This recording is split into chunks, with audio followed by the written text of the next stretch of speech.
저희들이 마태복음을 이제 이렇게 읽고 이해하려고 할 때 제일 먼저 좀 던져야 할 질문이 있습니다. 마태복음만이 아니라 어떤 복음서를 읽더라도 그 복음서를 이해하기 위해서 기본적으로 던져야 할 여러 가지의 질문들이 있지만 그 중에 한 두 가지를 간략하게 좀 저희들이 던져보고 좀 생각해 본 다음에 본문의 그 어떤 마태복음의 세계로 들어갔으면 좋겠는데요.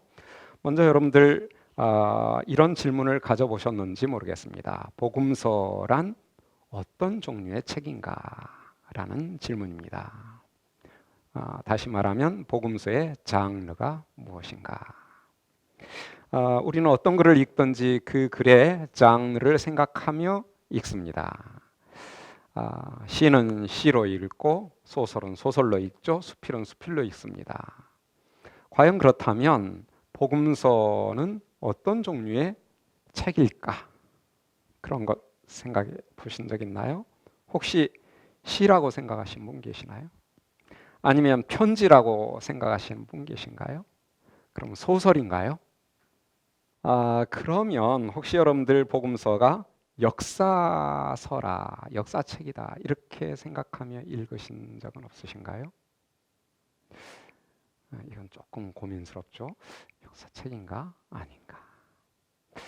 아니면 좀 더 구체적으로 복음서를 여러분들은 연대기라 생각하신 적은 없나요? 그래서 복음서를 읽을 때 연대기적으로 읽으려고 하는 그런 선입견이나 시도를 해보신 적은 없는지요? 적지 않은 분들이 복음서를 연대기적으로 읽습니다. 그래서 그 연대기적 순서를 매우 중시하고요. 하지만 그렇게 읽으면 굉장히 큰 어려움들에 빠집니다. 왜냐하면 연대기적으로 복음서 안에 잘 맞지 않는 경우들이 굉장히 많기 때문에 그렇습니다. 연대기는 아닌 게 분명해요. 그렇다면 복음서란 어떤 종류의 장르에 속할까? 오늘날 학자들은 그 많은 연구에도 불구하고 딱 이거다라고 결론을 내리지는 못합니다. 그러나 가장 근접한 그러한 문학 장르 하나를 제안하는데 그건 무엇인가 하면 전기 중에서도 위인전을 듭니다. 여러분들 그 위인전 중에 혹시 그 플루타르크의 영웅전이라는 그 책 들어보거나 읽어보신 적 있나요? 플루타르크의 영웅전. 제가 그 초등학교 다닐 때는 그게 필독서였습니다. 방학 때 읽으라고 학교에서 막 이렇게 나눠주고 그거 읽어가지고 독후감 써가지고 가야 되고 그 중에 플루타르크의 영웅전이 있었는데요. 그 플루타르크가 언제 인물인지는 전혀 생각을 안 했었어요. 근데 알고 보니까 바로 이 복음서가 쓰여질 당시에 로마의 전기 작가였습니다. 1세기의 전기 작가였어요. 그러니까 복음서의 그 문학적 패턴과 플루타르크의 영웅전이 상당히 맞닿아 있을 수 있겠다라는 가능성을 보는데요. 자, 이 플루타르크가 그 전기 문학에 대해서 이런 글을 씁니다. 알렉산더 대제의 전기를 쓰면서 1장 1절에서 나는 역사를 쓰는 것이 아니라 전기를 쓴다. 이 말은 역사와 전기는 구분된다는 것을 전제하고 있습니다. 어떤 면에서 구분이 되는가? 전기란 마치 화가가 한 인물의 특성을 드러내 보이기 위해 그 인물의 얼굴, 그 중에서도 두 눈을 표현하는 데 집중할 뿐 몸의 나머지 부분에 대해서는 거의 관심을 기울이지 않는 것과 마찬가지로 나도 인물의 마음을 엿보게 해주는 측면들에 더 많은 시간을 할애하고 내가 기술하는 인물들의 생애를 묘사하는데 이것들을 활용할 수 있도록 양해해 주기 바란다. 역사 기술과는 전혀 다른 패턴으로 내가 전기를 쓰겠다. 근데 전기를 쓰는 데 있어서 내가 취할 방식은 마치 화가가 한 사람을 그릴 때 머리끝부터 발끝까지 자세하게 전체를 묘사하기보다도 온 몸 중에서도 특별히 관심을 집중하는 것이 얼굴이고 얼굴 중에서도 어디에 집중한다고요? 두 눈에 집중한다. 사실 아이들이 사람 그리는 거 보면 되게 동그라미 그려놓고 팔다리 조그맣게 그려놓고 거기에 두 눈 딱 그리고 입 그려놓으면 사람이 되죠. 눈에 포인트가 있습니다. 그러니까 아이들은 사람을 인식할 때 저 사람은 어떻게 생겼다 할 때 눈을 보면서 그 눈에서 그 사람의 됨됨이를 그 특성을 찾는 그게 어린아이들의 모습인데 화가들도 그렇고 그런데 전기 문학을 쓸 때도 그런 방식을 내가 활용하겠다. 근데 가만히 생각해 보면요. 여러분들 우리가 마태복음 공부하지만 마가복음 같은 경우를 보면 더 특별한데요.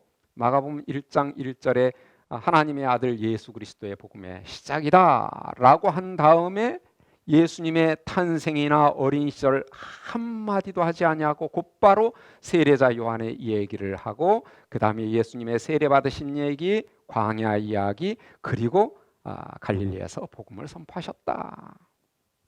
예수님의 생애를 33년 정도라고 본다면 처음 30년에 대해서는 아무런 얘기를 하지 않아요. 그렇죠? 몸을 그리는데 33년을 그려야 역사적으로 잘 기술이 되는 거죠. 근데 전기는 그렇게 기술하는 게 아니라는 거예요. 33년은 다 생략해버리고 3년에 집중을 합니다. 근데 3년이 얼굴이라고 한다면 그 얼굴 중에서도 어디에 집중을 한다고 했죠? 두 눈에. 그러면 마가는 그 3년의 기간 중에서도 어디에 집중을 할까? 조금 있다가 제가 마가복음의 구조를 잠깐 보여드릴 텐데 거기서 두 눈이 무엇이구나.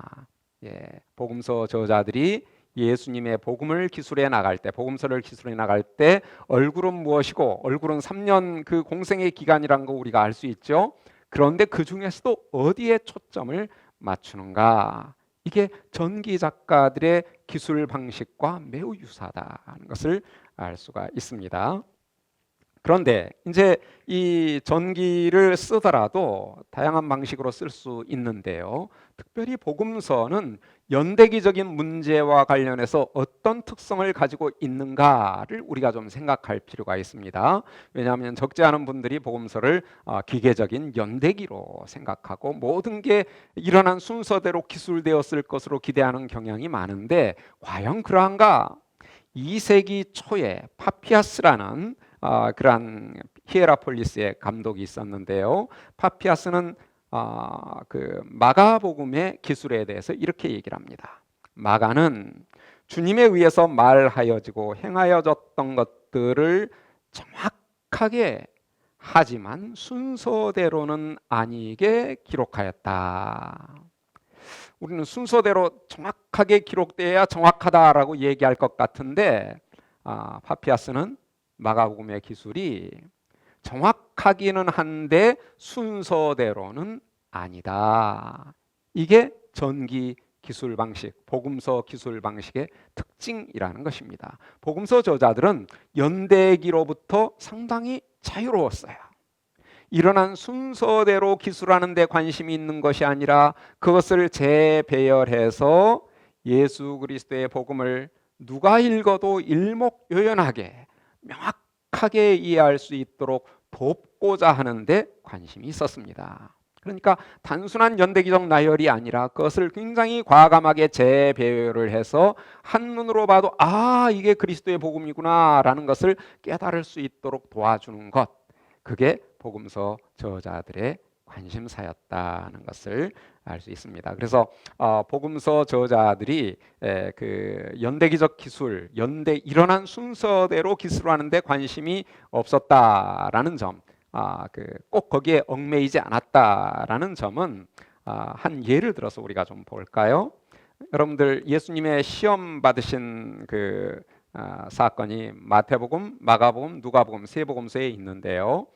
마가복음에는 구체적인 시험의 내용은 나타나지 않아요. 마태와 누가의 세 시험이 나열되고 있는데 그 시험의 순서가 어떻게 돼 있나 한번 비교해 보신 분 계신가요? 둘이 어떤 순서로 돼 있나 비교해 보신 분은 아마 이런 고민을 했을 거예요. 마태복음 4장 1절부터 11절과 누가복음 4장 1절부터 13절에 보면 시험 이야기가 공이 기술되는데 마태복음에는 이런 순서입니다. 돌로 떡을 만들어라. 성전에서 뛰어내려라. 경배하라. 근데 누가복음의 순서는 어떻게 돼 있나? 돌로 떡을 만들어라. 경배하라. 성전에서 뛰어내려라. 어때요? 순서가 같나요? 다릅니다. 우리 이렇게 다르면 틀렸구나 이렇게 다름과 틀렸다는 것을 똑같이 생각하는 경우가 있는데요. 그건 굉장한 오류입니다. 잘못이에요. 다른 것은 다른 것일 뿐이고 틀린 것은 오류인 거예요. 근데 복음서 저자들이 만약에 기계적인 연대기를 쓴다라고 한다면 이런 순서가 다를 때 틀렸다라고 얘기할 수 있습니다. 근데 조금 전에 우리가 확인했듯이 복음서 저자들의 관심은 기계적인 연대기를 쓰는 게 아니다. 순서에 얽매이지 않는다라고 했다면 순서가 다르다 해서 틀렸다라고 말하는 것은 저자의 의도를 무시한 판단이 되겠죠. 그래서 복음서에 보면 이런 순서의 차이들이 굉장히 많이 나타나는데 그럴 때마다 너무 고민하지 마세요. 하나님의 말씀인 성경에 어떻게 이렇게 차이가 있지? 차이가 있으라고 4명이 쓴 거예요. 자, 그럼에도 불구하고 복음서는 그러면 자기 마음대로 가공해서 이 얘기를 기술하고 있는가라는 질문이 생길 수 있는데요. 복음서의 역사성입니다. 근데 이에 대해서 누가가 아주 분명하게 이렇게 얘기합니다.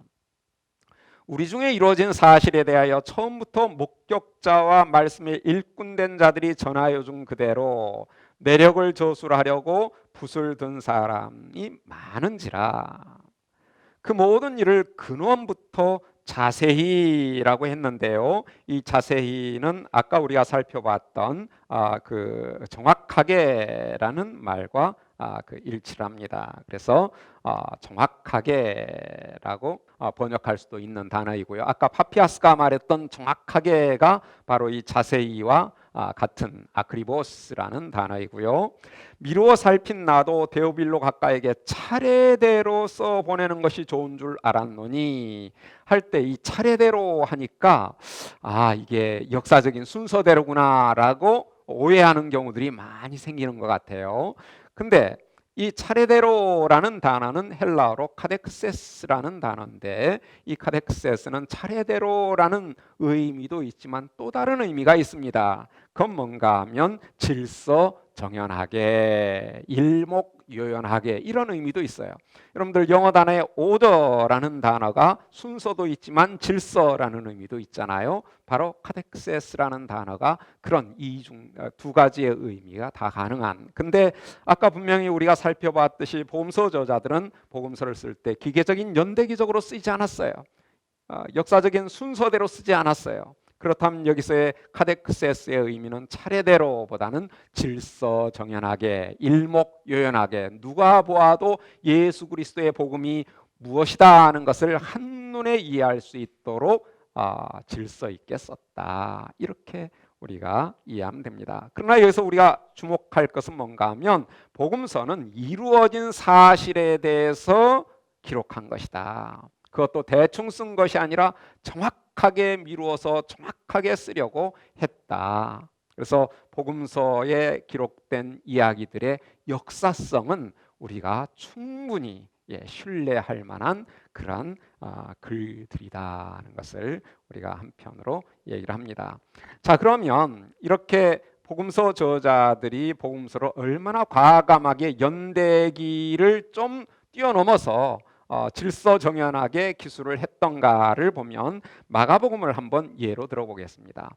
여러분 요한복음에 보면 예수님은 예루살렘에 몇 번이나 오르락 내리락 하시죠? 최소한 3번입니다. 최소한 3번이에요. 요한복음이 모든 예루살렘 방문을 다 기록했다라고 볼 수는 없으니까요. 자, 적어도 3번은 예수님께서 예루살렘에 올라갔다 내려갔다. 사실상은 예수님 사역 초기부터 예루살렘에 올라가시잖아요. 그런데 마가는 그리고 다른 공간복음서 저자들도 예수님의 예루살렘 방문을 어떤 식으로 기술하는가 보면요. 마가는 그의 복음서를 크게 3단계로 기술을 합니다. 3단계로. 그래서 제1막, 제2막, 제3막 이렇게 1막, 2막, 3막으로 구분을 하는데요.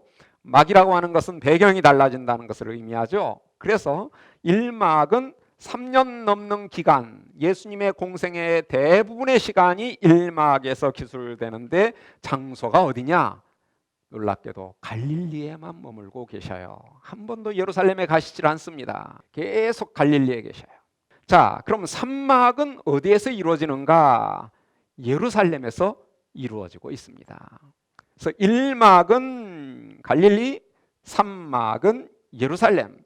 그러면 1막과 3막을 연결하는 제2막은 무엇일까? 갈릴리에서 예루살렘으로 가려면 여행을 해야 되겠죠. 그래서 여행이 제2막의 핵심 배경입니다. 자, 그런데 이렇게 여행해서 예루살렘에 올라가는 목표가 무엇인가? 예루살렘은 예수님께서 뭐하러 가신 곳이죠? 예, 십자가를 지러 가셨습니다. 그래서 이 십자가가 아까 말씀드렸던 두 눈이에요. 두 눈. 복음서 저자는 마가는 그리고 마태도 누가도 그의 복음서의 전체 흐름을 사실은 예루살렘을 향하여 그 예루살렘에서 지게 될 십자가에 초점을 맞추고 있다. 그래서 십자가 주제는 마가복음의 경우에는 제3막 예루살렘에서 갑작스럽게 나오지를 않습니다. 여행이 시작될 때 제2막 빌립의 가이사랴에서 주는 그리스도십니다라는 신앙 고백이 있자 곧바로 인자가 고난을 당하고 죽임을 당할 것이다 라는 예고를 하고 있습니다. 그게 8장 마지막 부분에서 있는 이야기의 상황입니다. 그러니까 제2막의 시작부터 십자가 죽음이 핵심 주제예요. 그 주제를 처음 시작했을 때 빌립의 가이사랴에서 이제 예루살렘으로 올라가는데요. 올라가는 중간인 갈릴리에서 그리고 예루살렘이 다가온 여리고에서 재차 세 번이나 예수님의 당신의 죽음을 예고하고 있습니다. 그러면서 예루살렘에 도착해서 그 예루살렘에서 돌아가시는 거예요. 그러면 마가에게 있어서 모든 복음서, 예수님을 소개하는 그 복음서의 얼굴의 두 눈은 어디에 맞춰져 있다고 할 수 있어요? 십자가에 맞춰져 있다. 그래서 십자가의 복음인 것이에요. 마가복음은 십자가의 복음. 근데 이런 기본적인 틀을 마가만이 아니라 마태도, 우리가 살펴보게 될 마태도 그대로 수용하고 있습니다. 그래서 마태복음의 관심도 사실은 결국 궁극적으로 십자가를 지시는 예수님에 맞춰져 있습니다. 자, 이렇게 복음서란 무엇인가를 우리가 간략하게 좀 정리해 봤고요. 그러면 또 한 가지 던져 보아야 할 질문이 있습니다. 그건 뭔가 하면 복음서가 몇 권으로 되어 있죠? 4권으로 되어 있다는 사실입니다. 한 권이 아니라 4권이다. 여러분들 혹시 복음서가 한 권이면 더 좋겠어요? 4권이면 더 좋겠어요? 한 권이면 참 좋겠어요. 복잡하지 않으니까 그냥 그대로 그냥 하면 되니까. 근데 복음서가 4권이다 가보니까 아까 순서부터 막 복잡하잖아요. 시험 받는 순서 그 간단한 것도 달라요. 이거 어떻게 하라는 거야? 어떻게 이해하라는 거야? 고민이 생깁니다. 다르기 때문에 독자들에게 고민을 던져줘요. 그래서 단순하고 편안하게 신앙생활을 하고 싶은 분들은 복음서는 하나면 참 좋겠다. 사실 여러분들 교환에 보면 타티안이라는 사람이 있는데 이 타티안은 4권의 복음서가 주어졌는데 그 4권을 하나로 묶어버렸어요. 그래서 디아테사론이라는 또 하나의 복음서를 만들었어요. 그러니까 평신도들이 4권이 있으니까 너무 복잡해한단 말이죠. 그래서 그러지 말고 차라리 그냥 한 권으로 묶자. 누가 봐도 그냥 일목요연하게 이것만 읽으면 된다. 그러나 그것은 성령께서 의도하신 바가 아니죠. 사실 타티아는 성령께서도 못하신 일을 했네요. 성령께서는 4권을 주셨는데 한 권으로 묶었으니까. 근데 만약에 정말 성령께서 교회에게 한 권의 복음서가 4권보다 더 유익하다면 몇 권을 주셨겠어요? 한 권이 더 유익하다라고 성령께서 생각하셨다면 몇 권 주셨겠어요? 당연히 한 권을 주셨겠죠. 그러나 한 권이 아니라 좀 불편한데도 불구하고 복잡한데도 불구하고 4권을 주신 것은 교회에 4권의 복음서가 있는 것이 유익하기 때문이다 라고 4권을 주셨겠죠. 그런데 이런 사실을 우리가 인정한다 할지라도 성령께서 우리에게 4권의 복음서를 주신 목적이 뭐냐? 어떤 적극적인 목적이 있을 것 아니에요. 왜 4권을 우리에게 주셨을까 한 권이 아니라, 그것은 아마도 보다 풍성한 복음의 의미를 교회가 깨닫도록 도와주시기 위함으로 보이는데요. 우리가 그것을 어떻게 생각할 수 있는가 하면 간단하게, 여러분들 주일날 그 성가대가 있는 교회에서는 성가를 할 때, 찬양을 부를 때 몇 부로 찬양을 하죠? 4부로 하죠. 소프라노, 알토, 테너, 베이스, 이렇게 4부로 합니다. 4부가 소프라노, 알토, 테너, 베이스가 음이 다 언제나 똑같나요? 박자가 언제나 똑같나요? 때로는 가사가 항상 똑같나요? 아니에요. 음은 당연히 다르고요. 그리고 때로는 박자도 달라요. 그런가 하면 때로는 가사도 다릅니다. 그렇죠? 그리고 어쩔 때는 그냥 소프라노만 쭉 나갈 때도 있고요. 어쩔 때는 소프라노, 엘토만 나갈 때도 있고요. 테너, 베이스는 가만히 있고. 그렇죠? 각양각색이에요. 그런데 그런 4부 성가를 잘 연습해서 준비를 해가지고 주일날 예배 시간에 찬양을 하면 성도들이 끝난 다음에 뭐라고 반응을 해요? 어떤 분들은 막 박수도 치고, 어떤 분들은 아멘 하고 할렐루야도 하고, 교회마다 다르겠지만 반응이 아주 열렬합니다. 물론 잘했을 때 잘 화음이 맞춰가지고 찬양을 했는데 그거를 한 사람이 듣고 골치 아파, 왜 이렇게 다르게 하는 거야? 이런 사람은 제가 본 적이 없어요. 그냥 음악을 연구를 안 했더라도, 특별히 공부를 안 해도 그냥 4부로 잘 맞으면 그냥 좋아해요. 조화의 특별한 측면입니다. 달라도 조화를 이룬다는 거예요. 그리고 훨씬 더 풍성한 아름다움을 제공하는 거예요. 복음서도 마찬가지입니다. 한 권의 복음서 안에 있는 것보다는 4권의 복음서가 있음으로 말미암아 교회에게 훨씬 더 풍성한 복음의 의미를 다양하면서도 조화롭고 통일성 있게 제시하는 것, 그게 성령께서 우리에게 4권의 복음서를 주신 이유요 목적입니다. 그런데 중요한 게 있습니다. 이 4권의 복음서가 우리에게 유익이 되려면, 아까 소프라노, 알토, 테너, 베이스가 화음을 잘 이루려면 각각의 음과 박자를 잘 지켜야만 됩니다. 그리고 때로는 강약까지도. 그렇죠? 그래야 조화가 되는 거예요.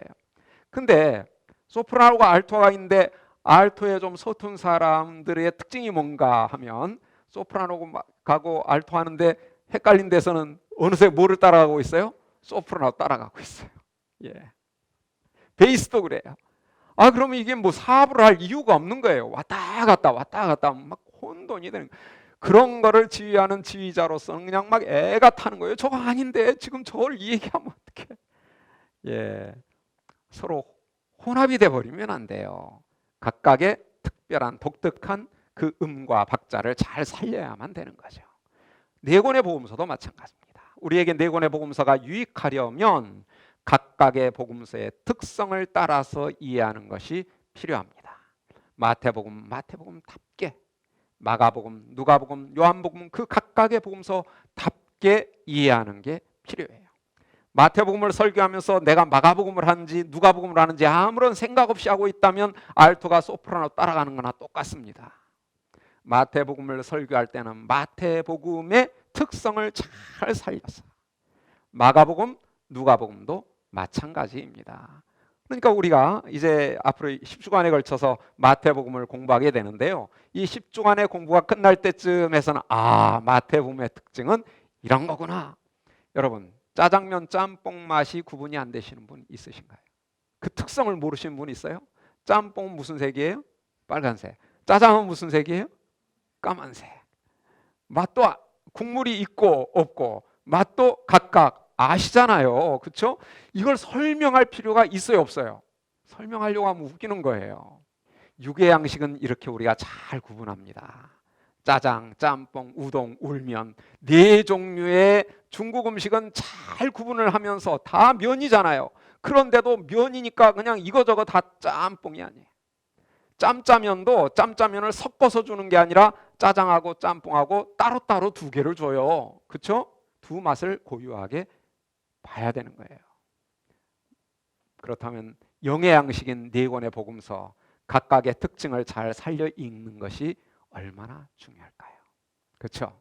잘 살려 읽는 것, 그것을 우리가 염두에 두고 이제 네 권의 복음서의 특징을 한꺼번에 다 우리가 이해할 수는 없으니까 이제 이번 그 학기에는 10주간에 걸쳐서는 마태복음에 집중해서 저희들이 살펴가도록 하겠습니다. 그러면 이제 학자들이 궁금해합니다. 마태복음의 특성이 뭐냐?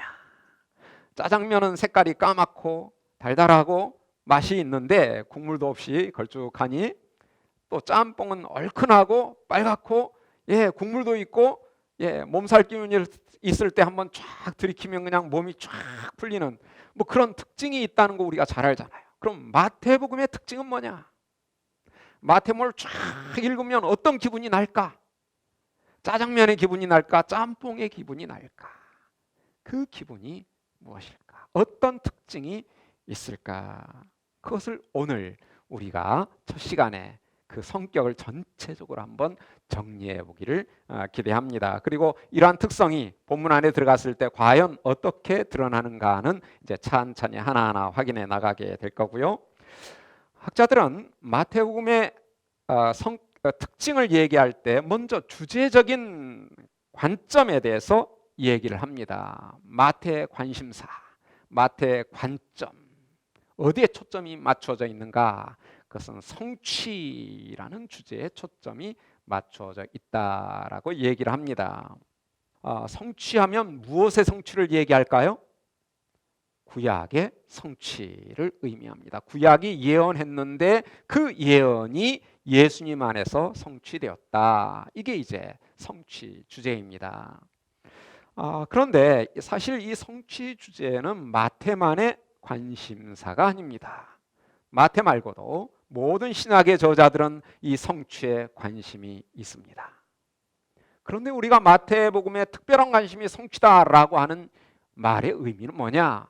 그것은 마태만 성취에 관심이 있다는 말이 아니라 마태는 특별히 더 성취에 관심을 집중한다, 더 관심이 있다는 말이에요.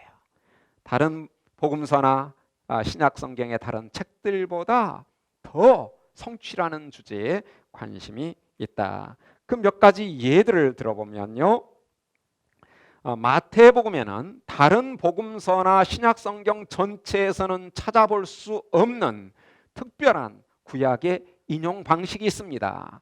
뭔가 하면 성취 주제를 부각하는 도입구예요. 그래서 우리가 그것을 성취 형식 도입구라고 하는데요. 제가 그 노트북을 바꿨더니 제 노트북이 아니라서 지금 헬라어가 다 깨져서 나와서 죄송합니다. 뭐 제 노트북이 여기 호환이 잘 안 된다고 그래서 그러니까 그냥 헬라어는 그냥 오늘 무시하시고요. 뭐 사실 헬라어 나와봐야 도움이 안 되는 분들이 꽤 많으실 거예요. 자, 이걸 번역을 제가 그래서 했습니다. 번역. 이는 선지자를 통해 말씀하신 것이 성취되도록 하기 위함이다. 이런 마태만의 고유한 성취 도입구가 10번이나 나타납니다. 그러니까 이 형식구는 마태복음에만 있는데 10번이나 반복된다. 그러면 마태가 이 성취라는 주제를 얼마나 강조하고 있는가를 확인할 수 있습니다. 이 형식구 자체도 독특한데 그게 10번이나 반복적으로 나타난다. 이것이 마태의 성취에 대한 관심사가 다른 복음서나 신약의 저자보다 얼마나 특별한가를 알 수 있고요. 이와 유사한 도입구가 신약 성경에 전혀 없지는 않습니다. 예를 들면 요한복음에 보면 이는 성경이 성취되도록 하기 위함이다 라는 이 아주 간략한, 마태복음의 도입구에 비하면 뭐 아주 간략한, 그러나 성취라는 주제는 얘기하고 있습니다. 이런 도입구가 4번 나타나요. 그러니까 요한도 구약의 성취라는 주제에 대해서 관심이 없는 건 아니에요.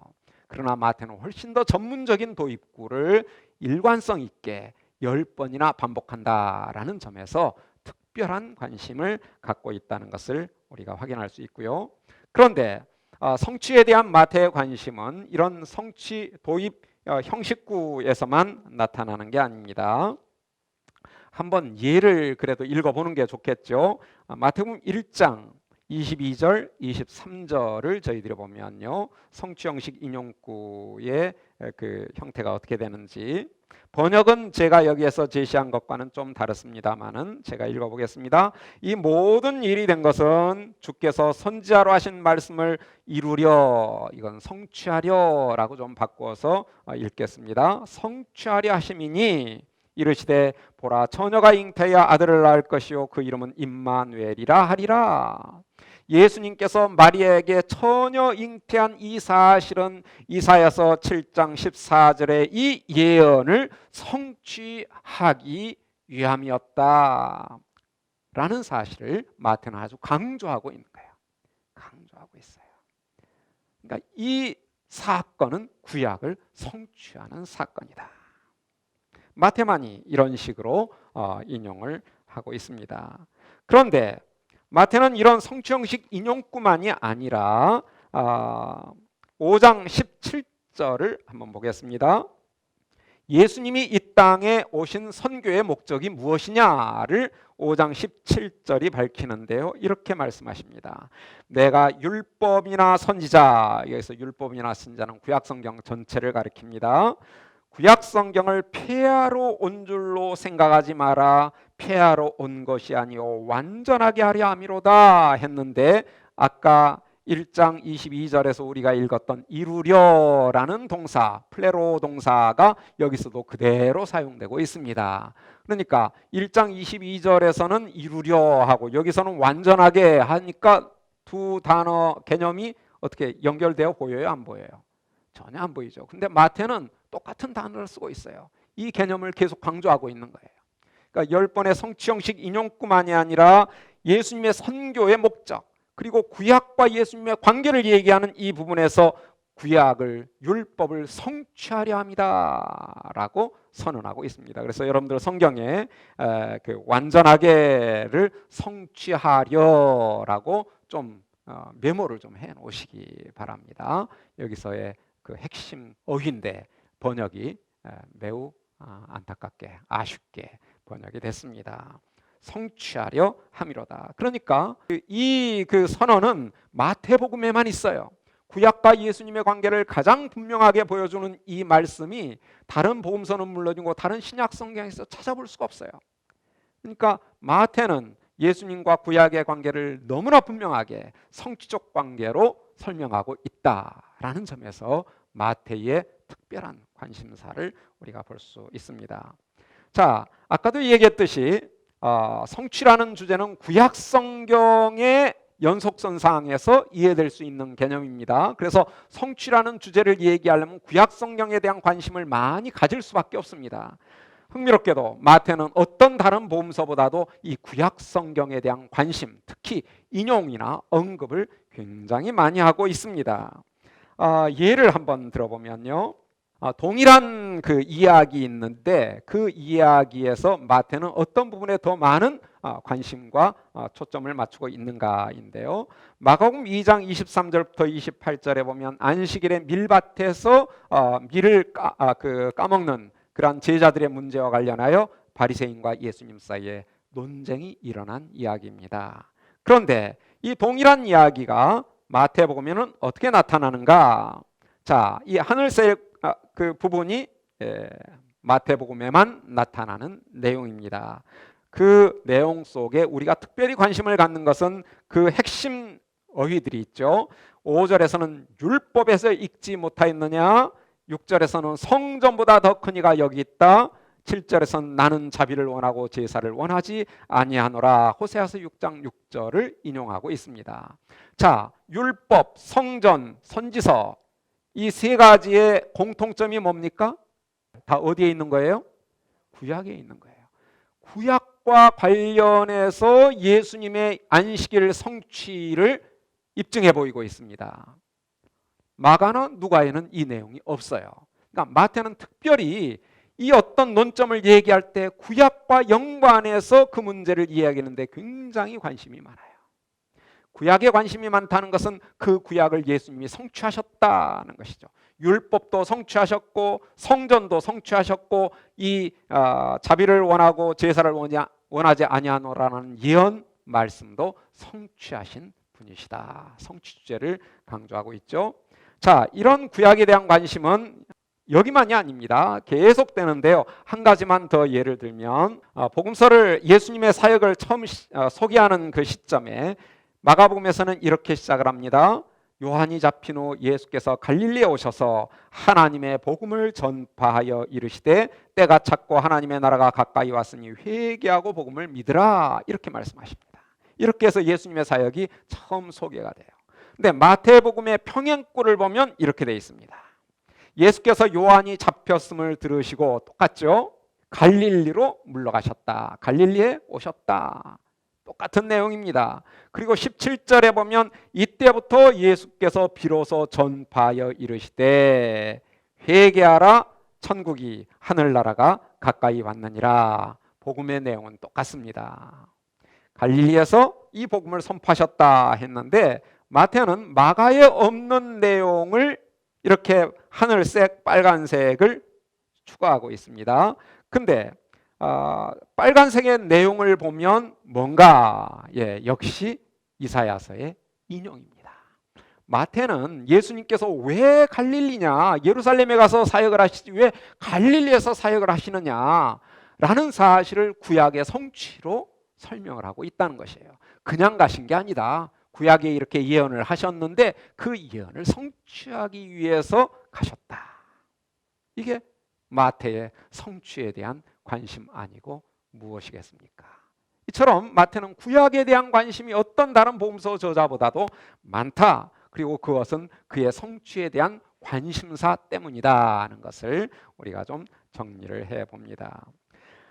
그리고 성취에 대한 마태의 관심은 또 특별한 방식으로 표현이 되는데요. 그건 뭔가 하면 마태복음이 굉장히 풍성하게 나타나는 구약에 대한 이해의 해석 관점입니다. 그건 모형론입니다.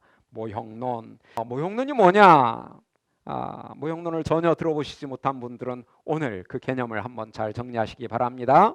모형론이란 구원을 위한 하나님의 계획은 신실하게 진행된다는 신념에 기초해서 구약의 인물, 사건, 제도와 예수님 사이의 연관성을 인식합니다. 구약의 인물들, 사건들, 제도들이 있는데 그것과 예수님의 관계를 연관성을 인식하는 거예요.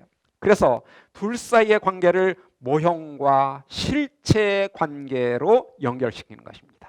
그래서 모형은 실체를 내다보며 예언을 하고 실체는 그 예언을 성취합니다. 모형은 예언을 하고 실체는 성취한다. 그래서 모형론은 기본적으로 예언의 성취라는 개념이 깔려 있습니다. 모형론이란 구약의 예언의 성취다. 누가 성취하시는가? 예수님께서 성취하신다. 그래서 그것을 하나의 그림으로 그려보면 하나님의 계시의 그릇이 이렇게 있다면 그 하늘색으로 물이 지금 차 있는데요. 그 계시가 그만큼 차 있다는 말이에요. 구약의 계시입니다. 궁극적으로 온 그릇에 다 차야 되는데 구약은 이만큼의 계시가 차 있다는 거예요. 그 구약의 계시 안에는 다양한 요소들이 있는데 모형론과 관련해서 우리가 관심을 갖는 것은 인물, 사건, 제도. 인물이라면 여러 인물들이 있죠. 모세도 있고 다윗도 있고 솔로몬도 있고 요나도 있고 다양한 인물들이 있습니다. 그 인물들이 하나의 모형적 역할을 한다는 거예요. 사건도 있습니다. 사건은 출애굽 사건이라든지 여러 사건들이 들어있겠죠. 제도는 성전 제도라든지 할례 제도라든지 다양한 제도들이 있습니다. 이 모든 것들이 무언가를 내다본다는 거예요. 모형으로서 누군가 실체이신 예수님을 내다본다. 인물도 사건도 제도도 예수님을 내다보는 기능을 한다. 그래서 모형과 실체의 관계를 갖는다는 것입니다. 근데 이 모형과 실체 사이에는 두 가지의 관계가 있습니다. 첫째는 유사성이 있고요. 유사점이 있어요. 그리고 또 동시에 차이점도 있다. 그래서 우리가 모형론을 얘기할 때는 모형과 실체 사이에 어떤 유사성이 있는가를 살피는 게 중요하고, 그러면서 또 둘 사이에 어떤 차이점이 있는가를 살피는 것도 매우 중요합니다. 이 모형론과 관련해서는 마태복음 1장부터서 굉장히 풍성하게 그 모형들이 나타납니다만은 우리의 관심을 끄는 한 가지 부분은 12장에 나타나 있는 세 개의 모형론입니다. 12장의 모형론인데요. 자, 먼저 모형과 실체의 관계는 예언과 성취의 관계다라고 했고요. 그래서 모형은 그림자의 역할을 한다면 실체는 실물의 역할을 합니다. 그리고 그 둘 사이에는 유사점도 있지만 차이점도 있다는 점을 우리가 염두에 두고 세 개의 모형을 좀 살펴보겠습니다. 먼저 11장 6절에 보면 내가 너희에게 이르노니 성전보다 더 큰 이가 여기 있느니라. 여기 보니까 성전과 예수님이 비교가 되고 있습니다. 그러면서 성전과 예수님 중에 누가 더 크시다? 예수님이 더 크시다. 실체가 당연히 더 큰 것이죠. 그래서 예수님이 성전보다 크시다.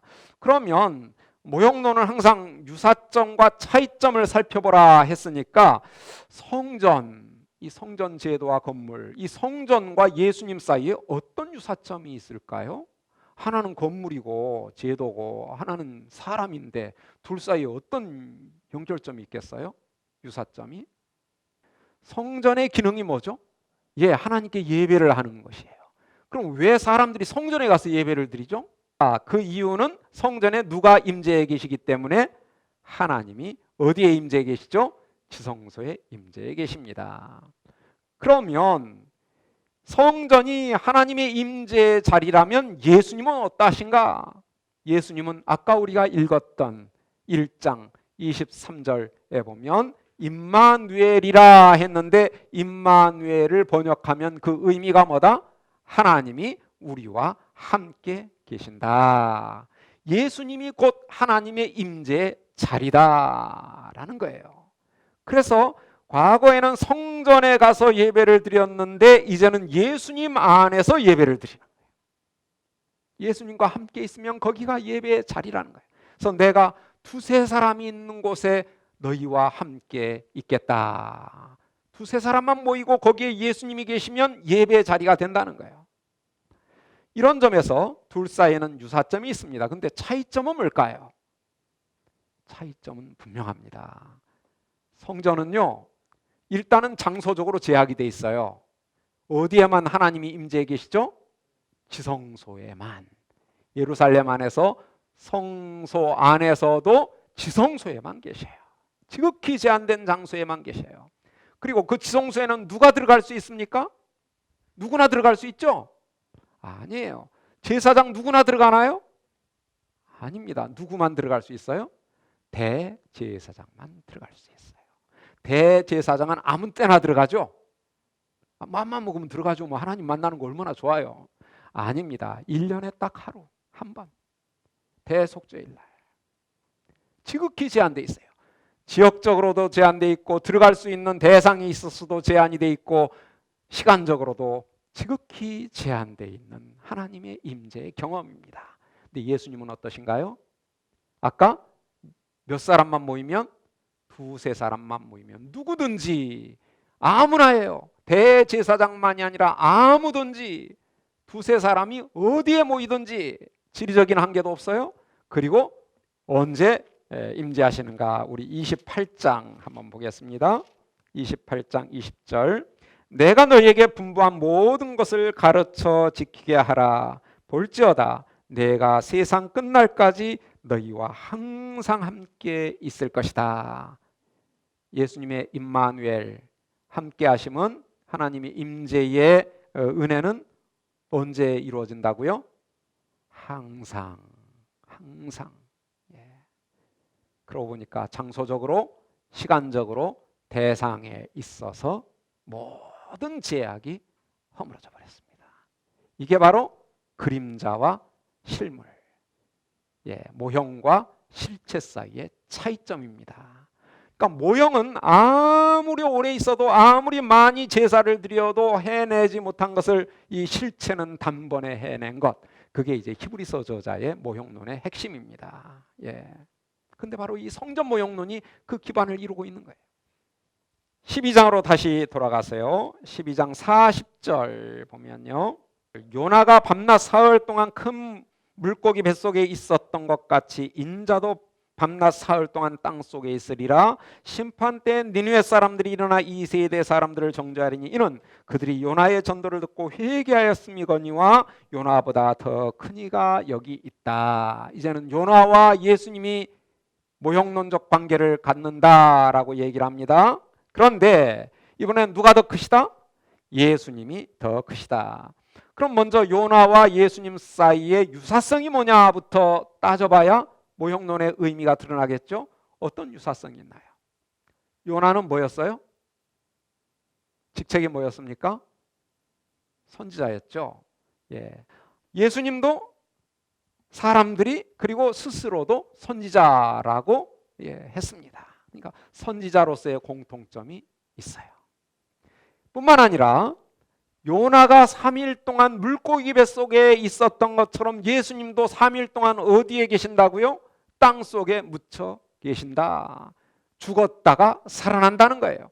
요나도 죽었다 살아났고, 그런데 예수님도 죽었다 살아난다. 이 정도의 유사점이 있습니다. 그런데 차이점은 뭘까요? 차이점은 우선 요나는 죽을 뻔했는데 살아난 건데 예수님은 어떻게 해요? 진짜 죽었다가 살아납니다.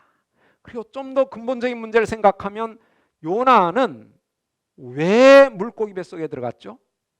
불순종해서 들어갔습니다. 하나님께서 어디로 가라 명령하셨죠? 니느웨로 가라. 근데 어디로 갔어요? 반대 방향 다시스로 갔어요.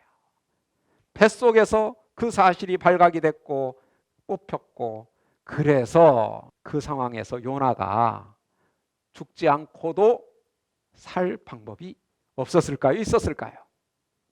있었어요. 나 때문에 이렇습니다. 그러니 내가 지금 니느웨로 가야 되는데 다시스로 가기 때문에 그런 거니까 뱃머리를 잠깐만 니느웨로 방향을 틀어 주십시오. 선장한테 부탁하고, 하나님 제가 갑니다. 저 때문에 이 사람들을 죽이지 마세요. 이렇게 해도 될 뻔했어요. 하나님이 그러면 당연히 그래, 그럼 빨리 가, 이러셨겠죠. 근데 요나는 어땠죠? 내가 죽으면 죽었지 어디는 안 간다? 니느웨는 안 간다.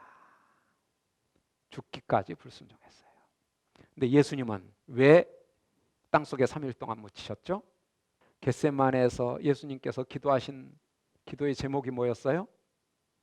내 뜻대로 하지 마옵시고 아버지의 뜻대로 하게 해 주십시오. 무엇을 위한 기도예요? 순종을 위한 기도입니다. 그리고 순종하셨어요. 죽기까지 순종하셨어요.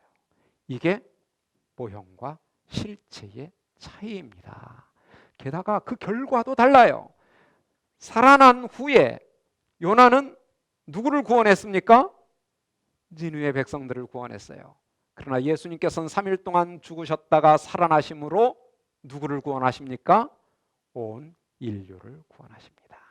그러니까 모형과 실체란 굉장히 긴밀한 연관성이 있지만, 그러나 그것으로 끝나는 게 아니에요. 둘 사이에는 엄청난 차이도 있다는 사실을 우리가 주목하게 되고요. 요나의 경우도 예외가 아닙니다. 자, 끝으로 42절을 보면요, 심판 때에 남방 여왕이 일어나 이 세대 사람을 정죄하리니 이는 그가 솔로몬의 지혜로운 말을 들으려고 땅끝에서 왔으며니와 솔로몬보다 더 큰 이가 여기 있느니라. 이제는 솔로몬과 예수님 사이의 모형론입니다. 둘 사이에 누가 더 크시다고요? 예수님이 더 크시다. 그럼 솔로몬과 예수님 사이의 유사점은 뭐냐부터 우리가 살펴보면요, 솔로몬은 모형이고 예수님은 실체이시니까 솔로몬은 직책이 뭐였습니까? 왕. 예수님도 왕이십니다. 굉장히 긴밀한 연관성이죠. 근데 그걸로 끝나는 게 아니에요. 솔로몬은 누구의 아들이었죠? 다윗의 아들이었어요. 그런데 예수님은 누구의 아들이라고 1장 1절에서 얘기하나요? 다윗의 아들이다. 솔로몬이 다윗의 아들이었듯이 예수님도 다윗의 아들이십니다. 솔로몬이 다윗의 아들로 하나의 그림자였다면 그 다윗의 아들의 진정한 목표는 바로 예수 그리스도시다. 그러니까 솔로몬은 다윗의 아들이긴 한데 하나의 그림자에 불과했다는 거예요. 그게 내다보는 목표가 있었다는 거예요. 그 목표가 누구냐? 바로 예수님이다. 그래서 흥미롭게도 사무엘하 7장 14절에 보면 다윗에게 솔로몬에 대한 약속을 하시죠. 그는 나에게 아들이고 나는 그에게 아버지가 된다 라고 하는데 바로 예수님 세례 받으실 때 그대로 그 예언이 성취되는, 그러니까 솔로몬의 모형적인 역할은 굉장히 중요하다는 것을 알 수 있고요. 유사점이 또 있는데요. 솔로몬은 지혜의 왕이었는데 예수님은 지혜 자체이십니다. 그러나 그런 지혜에도 불구하고 결과가 어땠는가? 솔로몬은 우상 숭배에 빠지고 맙니다. 그러나 예수님은 처음부터 끝까지 사탄과의 시험에서부터 십자가에 달리시기까지 단 한 번도 사탄에게 굴복한 적이 없습니다. 우상에게 절한 적이 없어요. 끝까지 하나님만 섬기는 진정한 하나님의 다윗의 자손에 성취된 모습입니다. 이런 점에서 솔로몬과 예수님 사이의 모형론도 우리가 좀 정리해 볼 수 있고요. 이게 마태의 큰 관심사예요. 구약의 이 중요한 인물들과 사건들이 하나하나 제도가 다 예수님에 의해서 성취됐다는 거예요. 그것들은 예언을 했고 그 예언이 예수님 안에서 성취가 되었다. 그런데 12장의 내용을 가만히 보니까 이런 요소가 좀 있어요. 구약의 삼중직이라고 보통 얘기하죠. 성전은 제사제도 내지는 제사장, 요나는 선지자, 솔로몬은 왕. 바로 예수님께서 이런 삼중직을 성취하신 분이시다는 점을 마태가 의도했는지는 모르겠는데 정리해 보니까 너무나 분명하게 나타납니다. 의식하지 않았더라도 무의식 중에 구약의 중요한 이 세 가지의 요소를 마태는 예수님께서 성취하셨다는 것을 얘기하고자 했으리라 생각이 됩니다. 자, 그리고 이제 이런 큰 관심사와 더불어서 마태복음에는 또 중요한 핵심 주제가 하나 있는데요. 그 핵심 주제는 하늘나라 또는 하나님 나라입니다. 예. 전체적인 관점이 성취라면 그 성취를 통해서 보여주고자 하는 주제는 하나님 나라다라고 할 수 있는데요. 이 하나님 나라에 대해서는 이 시간에 저희들이 살펴볼 시간은 없고 제가 산상설교를 강의하려고 할 때 그때 간단하게 하나님 나라는 한 학기 내내 몇 년 동안 강의를 해도 사실은 모자란 너무 큰 주제인데요. 그러나 우리 강의에 최소한 필요한 정도만 제가 산상설교하기 전에 좀 간략하게 설명하려고 합니다.